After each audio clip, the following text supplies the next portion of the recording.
This news is brought to you by M senior secondary school Hamirpur. बेरोजगार युवाओं ने बुधवार को कर्मचारी चयन आयोग कार्यालय हमीरपुर के बाहर छात्र सत्याग्रह आंदोलन शुरू कर दिया है। बेरोजगार युवाओं की पैदल यात्रा बाईपास होते हुए गांधी चौक पहुंची, जहां युवाओं ने चयन आयोग बहाल करो, पुरानी भर्तियां बहाल करो, विज्ञापित भर्तियां परीक्षाएं जल्द से जल्द करवाई जाएं और पोस्ट कोड 817 का एग्जाम कैंसिल न हो के नारे लगाए हैं। बेरोजगार युवाओं का कहना है कि कर्मचारी चयन आयोग को बंद करने के बाद युवाओं को अपने भविष्य की चिंता सताने लगी है। कर्मचारी चयन आयोग बंद होने के कारण भर्तियां लटकने से जो युवा नौकरी के लिए परीक्षा की तैयारी कर रहे हैं, उनकी समस्याएं बढ़ गई हैं।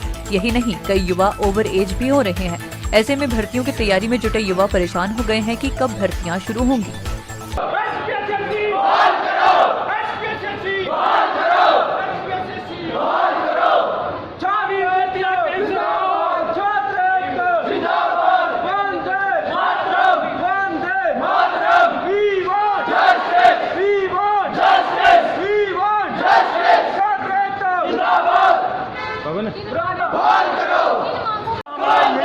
कि सिर्फ एक व्यक्ति की गलती की वजह से सारे बच्चे जो भी हैं 2 से 2.5 लाख बच्चे हमारे सफ़र कर रहे हैं, वो क्यों करेंगे?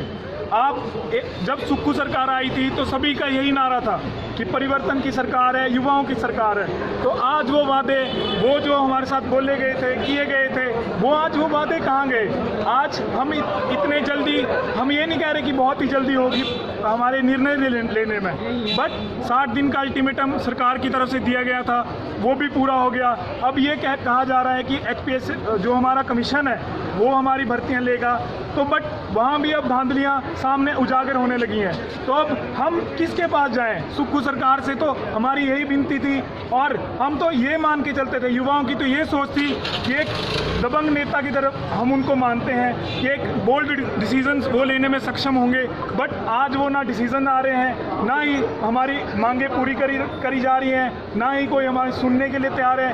तो अब आप मीडिया वालों की तरफ से भी हम एक गुजारिश करते हैं कि आप भी हमारा साथ दीजिए। कोई नहीं सुन रहा है तो एक डेमोक्रेसी का एक पिलर मीडिया को माना जाता है, तो आज हम आपसे भी यही गुजारिश करते हैं कि हमारी मांगों को ऊपर तक पहुंचाया जाए ताकि जल्द से जल्द डिसीजन होए। और एक भर्तियां जो चैनल रुक चुका है, जिसकी वजह से बहुत सारे बच्चे सफ़र कर रहे हैं। और आज मैं आपको एक छोटा सा एग्जांपल देता हूं कि अगर ये भर्तियां आज शुरू नहीं जाता 1 महीने के अंदर या 15 दिन 20 दिन के अंदर, तो ये भर्तियां जो हैं 1 साल के लिए कहीं नहीं, मतलब कोई भी इसको एग्जीक्यूट नहीं कर पाएगा। तो कम से कम बच्चों का 2 साल अब बर्बाद होने की कगार पे हैं। I was a part of JOA 817। 2021 में भर्तियां शुरू हुई और आज 2023 लग चुका है, ना कोई भर्ती का परिणाम आया है। हमारे साथ बहुत सारे बच्चे ऐसे भी हैं, बीच में हमारे साथ कुछ बच्चे ऐसे हैं जिनका मेरिट लिस्ट तक में नाम है, बट आज उनके पास कोई भी ज्वाइनिंग लेटर नहीं पहुंच रहा, कोई भी भर्ती आगे की नहीं शुरू हो रही, पीछे की तो छोड़िए। तो हम ये चाहते हैं कि जो भर्तियां रुकी हुई हैं पिछली नोटिफिकेशन वाली, वो जल्द से जल्द शुरू हुए, और जो आगे वाली निकालने वाले हैं वो भी जल्द से जल्द निकले, ताकि हम बच्चे जो हैं स्टूडेंट्स आज 5 से 6 लाख युवा ऑन एन एवरेज सफ़र कर रहा है, वो सफ़र ना करे। और ये जो मेंटल टॉर्चर की तरह हम इसको मान के चल रहे हैं कि रोज़ बच्चे लाइब्रेरी आ रहे हैं, कॉलेज जा रहे हैं, बट एक होप नहीं नज़र आ रही। क्योंकि जब सुक्खू सरकार ने 60 दिन का अल्टीमेटम हमें दिया गया, तो आज अब वो 60 दिन पूरे हो गए, 60 के अब तो 3 महीने पूरे होने को आ गए, बट कोई भी डिसीजन नहीं आया। अब ये बात थोपी जा रही है कि हमीरपुर की जगह शिमला हमारा जो बोर्ड आयोग है वो ये भर्तियां लगा, बट उनकी तरफ से भी अभी ये बोला जा रहा है कि डाटा ट्रांसफ़र नहीं हुआ। तो डाटा ट्रांसफ़र काम तो उनका है, हमारा तो नहीं। हमने तो अपने टाइम पे एप्लीकेशन भरी, फीस दी, सब कुछ किया, बट हमारे तरफ तो कुछ। अब आप खुद बताइए कि अगर हम सफ़र कर रहे हैं, आज का युवा सफ़र कर रहा है, तो आगे तो सरकार से भी उम्मीद छोड़ रहे हैं। इसलिए अब हम ये मार्ग जो है ये हमीरपुर से शुरू हुआ है, आज शुरू हुआ है, कल ये बिलासपुर पहुंचेगा, फिर दारलाघाट, फिर शिमला में 18 को हम पहुँचेंगे। और मैं युवा साथियों से यही उम्मीद रखता हूँ और एक गुजारिश करना चाहता हूँ कि आज एक छोटे शॉर्ट नोटिस पे अगर हम इतने बच्चे और इतने स्टूडेंट्स जो सफ़र कर रहे हैं वो इकट्ठा हो सकते हैं, तो जो भी युवा साथी हमें देख रहे हैं वो प्लीज़ जितने भी जागे तो फिर तो कोई बात ही नहीं रही, 1 साल और इंतजार करना पड़ेगा। और मुझे एक छोटी सी लाइन स्वामी विवेकानंद जी की याद आ रही है कि अगर तुम्हारे पास नॉलेज है और तुम अगर 4 बंदों में कन्वे नहीं कर पा रहे, अपनी आवाज़ उठा नहीं रहे, तो तुम तो एक मरे हुए इंसान हो। और जितना जल्दी हो सकता है जागो और अपनी मांगे मनवाओ और सरकार के पास जल्द से जल्द पहुँचे। और 18 तारीख को शिमला में पहुँचे, 16 को हम बिलासपुर में पहुँचेंगे, 17 को दारलाघाट। जितने युवा हमारे साथ हो सकते हैं वो आवाज़ हमारी बने, ताकि सभी का भला होगा और सभी को जॉब मिलेंगी। Thank you. इस मामले में कोई कोर्ट में मैटर नहीं है, जो विजिलेंस की इंक्वायरीज हैं वो सारी चल रही हैं। वो बात यह है कि सिर्फ एक व्यक्ति ने जो ये धांधली करी, जिसके बाद जो इन्वॉल्व हुए, वो इसमें हमारा कोई मैटर नहीं है। सर, हमने जो एप्लीकेशंस टाइम पे इन्होंने मांगी हमने दी, बट एक की वजह से सारे क्यों सफ़र कर रहे हैं, वो ही मेरा सवाल सरकार से है। अगर आपने इतनी ही धांधलियाँ निकल रही थी तो आपने अगली एप्लीकेशंस को रोकना नहीं चाहिए था, वो तो चलनी चाहिए थी। अगर 1000 बंदे पेपर भर रहे हैं या 1000 बंदे पेपर में अपीयर हो रहे हैं, उसमें से 1 या 2 अगर पेपर में कुछ गड़बड़ करते हैं तो उनकी वजह से जो 998 हैं वो क्यों सफ़र करें। कुछ भटका हुआ है। और आगे के लिए भी जैसे मामला क्या है आपको सर, पिछले 6 महीनों से हमारे लिए कोई पेपर ही आउट नहीं हो रहा है कमीशन से ना। अब चलो हम मानते हैं कि हमीरपुर कमीशन बंद हो चुका है, और अब अगर शिमला अगर ये सब चीज़ें ट्रांसफर कर दी जाएंगी तो ये और चीज़ें डिले होती जाएंगी। अब सर, हम पिछले कोविड के बाद आपको पता है बेरोजगारी का क्या आलम हो चुका है हमारे देश में, और इस तरह से अगर दोबारा आगे भटके नहीं आएंगी तो बच्चा कैसे अपने आप को मोटिवेट रखेगा कि वो पूरा दिन लाइब्रेरी में बैठ के पढ़ता रहे। हम पढ़ रहे हैं और ऊपर से पता चल रहा है 100 वैकेंसीज निकल रही है, उसमें से 80 से 90 इवन मतलब मेरे को लगता है कि कई जगह पूरा पेपर ही आप अगर मान लो 20 वैकेंसीज आ रही हैं तो उसमें से 20 में से 15 बंदे पहले ही जो है धांधली के कारण पेपर आउट हो जाता है और वो पहले सिलेक्ट हो रहे हैं। तो जो बच्चा गरीब फैमिली से आ रहा है, जो बंदा बोलता है कि मैं मेरिट लेके अपनी मेहनत के दम पे जो आगे बढ़ूंगा, तो वो बंदा आगे नहीं आ पा रहा है। तो मतलब बहुत सारा मेंटल टॉर्चर जो है बच्चों को सहना पड़ रहा है। तो हम कितने कैंडिडेट हैं इसमें? वैकेंसी है वो 1700-1800 के अराउंड है, तो बहुत बड़ी वैकेंसी है हिमाचल में, जो आज तक इसे इतनी बड़ी टूर्नामेंट हिमाचल में नहीं हुई, जिसके कारण जो 1.5 साल से लटकी हुई। चलो हम मानते हो मैटर थोड़ा कॉम्प्लिकेटेड है, इवन वो कोर्ट सॉल्व कर सकता है, सरकार के हाथ में उसमें थोड़े बंधे हुए हम मानते हैं। पर सर, हम ये चाहते हैं कि सरकार से हमारी यही विनती है कि वो थोड़ा प्रोसेस को जल्दी करे, अपनी ब्यूरोक्रेसी को बोले कि थोड़ा फास्ट करे प्रोसेस, क्योंकि सर ये जो मेंटल प्रेशर है ये हम सह नहीं पा रहे हैं। क्योंकि बहुत से बच्चे हैं जो 27, 28, 29, 30 तक क्रॉस हो चुके हैं और उनकी शादियों की उम्र हो रही है, और उस कारण उन पे घर से मेंटल प्रेशर बन रहा है। और हम लाइब्रेरी डेली जाते हैं, पर हम पढ़ रहे हैं, पर हमारे में वो मोटिवेशन नहीं रही कि हम कैसे पढ़ें। जब आधा पेपर ही पहले बिक चुका है तो हम कैसे अपने आप को इस मेंटल प्रेशर बांध रहे हैं। हमारी सबसे बड़ी वजह सर यही है। हम मानते हैं कि सरकार को चलाना इतना सुगम नहीं होता है। सुक्कू सरकार हमें पता है कि कुछ ना कुछ डिसीजन अच्छा करेंगे हमारे लिए, क्योंकि सुक्कू सरकार से हमें काफ़ी ज़्यादा उम्मीद है। पर हम चाहते हैं कि हमारी थोड़ी सी फीलिंग को वो समझे और जल्दी से जल्दी कोई डिसीजन ले, और इन फ्यूचर भी यही होगी।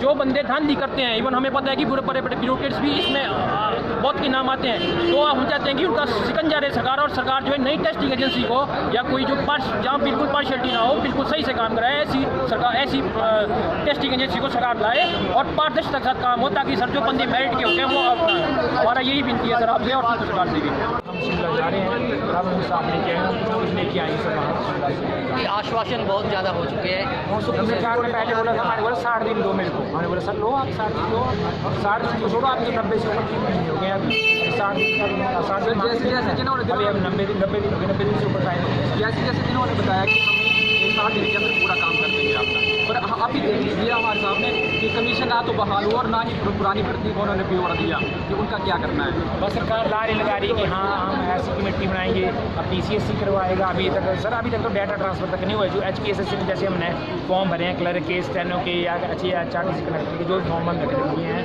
तो उसका जो डाटा वो अभी इसी आयोग में, चयन आयोग में, जब तक वो डाटा ट्रांसफर करेंगे तब तक तो सर साल लग जाएगा, तब तक तो हमारी एज भी निकल जाएगी। और बिना कंसल्ट किए उन्होंने HPSSC को मतलब HPSC को ड्यूटी दे दी है कि आप पेपर भरेंगे, बाद में बोलते हैं कि हमें अब पूछना है, हमें देखना है कि हम करवा सकते हैं कि नहीं करवा सकते। वो कब तक देखेंगे सर? वैसे तो वो बोलेंगे हाँ 2024 तक देखेंगे, तब तक तो हमारी एज चली जाएगी सर। टाइम ये 60 दिन 60 दिन तो हो चुके हैं सर। सर मैं आपका थोड़ा सा टाइम लेना चाहूँगा। सर जैसे पब्लिक सर्विस कमीशन है, उसके पास जो ऑलरेडी पद मतलब वैकेंसी उनके पास होती है और उनका प्रोसेस बहुत ज़्यादा डिले वाला होता है। और सर जैसे हमारा स्टेट सिलेक्शन था हमीरपुर वाला, सर ये जो वो फास्ट ट्रैक में भर्ती कंप्लीट कराता था, और ये सर बनाया इसलिए गया था ये तो जैसे क्लास 3 में और 4 में जो सबसे ज़्यादा स्टूडेंट जो है वो गरीब फैमिली के जो है वो एग्ज़ाम देते हैं, पर सर अब जैसे ये बंद कर दिया गया है तो सर कैसे टाइम जो है वो डिले हो रहा है। और सर आपके माध्यम से मैं एक और रिक्वेस्ट कर देना चाहूँगा CM सर को कि सर अगर नियम कानून बनाए तो सर ऐसे बनाइए जैसे उत्तराखंड और गुजरात में बने हैं। सर अगर 1000 रुपये फाइन और 3 महीने की सजा, ये कोई कानून है।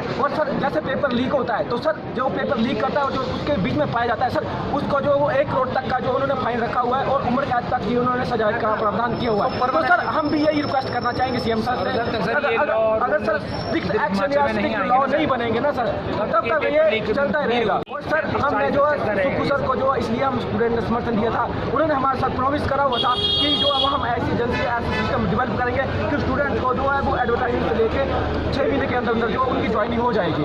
तो सर अब हम यही चाहते हैं कि 3 महीने हमारे हो चुके हैं और हमारा स्टूडेंट का जो वो टाइम और जो है वो एनर्जी वो वेस्ट हो रही है। और सर हमारा फ्रस्ट्रेशन लेवल जो वो हाई पर जा चुका है, इस टाइम ऑल टाइम हाई पे है। आपने कहा उसकी ये जो जांच चल रही है ये इनका काम है पता करना, जांच निकालना कि कब से ये जो चल रहा है और कब से तक ये चल रहा है। जैसे हमारे पास सामने डाटा आता है आपको और हमें रिपोर्ट में कहा कि पहले 2017 से पेपर लीक हो रहे हैं, मतलब तो अब मेन मुद्दा तो अभी उठाना है इसका, इस चीज़ का, इस बात का मुद्दा तो अभी उठाना है। 2017 से और सर इस बात की क्या गारंटी है जो बंदे अभी ऑन ड्यूटी सर्विस कर रहे हैं, इस बात की क्या गारंटी है कि वो अपनी मेहनत से पास हुए होंगे? मेरे को गारंटी दे सकता है कोई? जो बंदा कौन बंदा बोल सकता है कि हाँ भाई मैं अपनी मेहनत से पास हुआ हूँ? हो सकता है वो पेपर खरीदे होंगे इसने, तो बिकने वालों की कमी होंगे और खरीदने वालों की तो कमी है ही नहीं।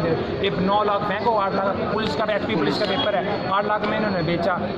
खरीदने वाले की कमी नहीं, खरीदे चाहे किसी ने अपनी प्रॉपर्टी बेची, जो बेचा गया खरीदा तो है, तो गलती किसकी है सर? किसको ब्लेम करते हैं? सिस्टम को गलत हम पेपर निकला कैसे? जब प्रिंटिंग प्रेस जैसे HP पुलिस का पेपर कहाँ भी छपा, मेरे को नहीं इस बात से कोई नहीं है। जब प्रिंटिंग से पेपर छपा तो ऐसे बंदे ऐसे भी बंदों को आप प्रिंटिंग प्रेस में रखते क्यों हैं जो ऐसे काम करते हैं? किसी भी पोस्ट कोड में कोई भी इलिक्वेंट पाया जाता है उसको बाद निकाला जाए और जो कोई भी उनके प्रिंटिंग प्रेस से सर पेपर गया है किया जाए, बस वही है। और जैसे वो लेडीज़ पकड़ी गई उमा आज़ाद, अब वो पकड़ी गई है, जैसे फॉर एग्जांपल कि पेपर देती हुई उसने दिया पेपर बनी, इस बात की गारंटी उसने 3-4 बंदों को पेपर दिया है या 70 बंदों को पेपर दिया, हो सकता है उसने लाखों बंदों को पेपर दिया होगा। इस बार इसके साथ तो हमारे साथ खिलवाड़ हो गया ना सर, हमारे भविष्य के साथ खिलवाड़ इस बात से सर। हम अपनी मेहनत करें, हम लाइब्रेरी जा रहे हैं, हम सेल्फ स्टडी कर रहे हैं, घर पे हम कोचिंग ले रहे हैं, तो हमारा पैसा तो वेस्ट है, वो टाइम तो हमारा वेस्ट हो चुका है ना सर। इस बात में तो हमारे को जस्टिस चाहिए, हम शिमला भी जा रहे हैं, कुछ जस्टिस मांग रहे हैं सर। मैं और एक बात माध्यम से करना चाहूँगा CM सर को, सर जैसे जो है अभी जैसे बीच में जो मामले आ रहे हैं कि पेपर लीक हुआ, पेपर बिके हैं, सर मैं ये चाहता दिव्य हिमाचल TV के लिए हमीरपुर से मंगलेश कुमार की रिपोर्ट।